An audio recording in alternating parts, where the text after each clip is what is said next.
ကြောင့်စင်လာကြီးမှာရာဇဝင်မှာရွှေရောင်ချုံလွှမ်းသောနေသွေးများ MYANMAR အခုလက်ရှိမျိုးဆက်တင်များတာဝန်ကိုစီယူဆောင်ထိန်သိမ်းသောအနာဂတ်မှာ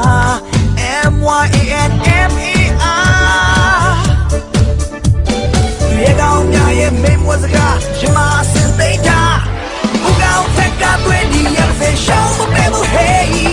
ရေကောင်းတော့ထွန်းလို့မပဲစာကီသွေးစာကီမကဲ hey ရေကောင်းဆိုတော့ဒီမှာတွေဆွဲမလျှော့နဲ့ hey ပထမဆူလက်အရာယူပဲတော့အိမ်မကိုထိုးတဲ့ပြလို့ MYANMAR မြန်မာတဲ့ hey ကြောင့်စင်လာကြီးမှာရာဇဝင်မှာရွှေရောင်ချုံလွှမ်းသောနေသွေးများ MYANMAR အခုလက်ရှိမျိုးဆက်တင်များတာဝန်ကိုစီယူဆောင်ထိန်သိမ်းသောအနာဂတ်မှာ MYANMAR ရေကောင်းများရဲ့မိမွေးစကားရှင်မအစင်သိမ်းတာဘူကောင်ဖက်ကသွေးဒီရဲ့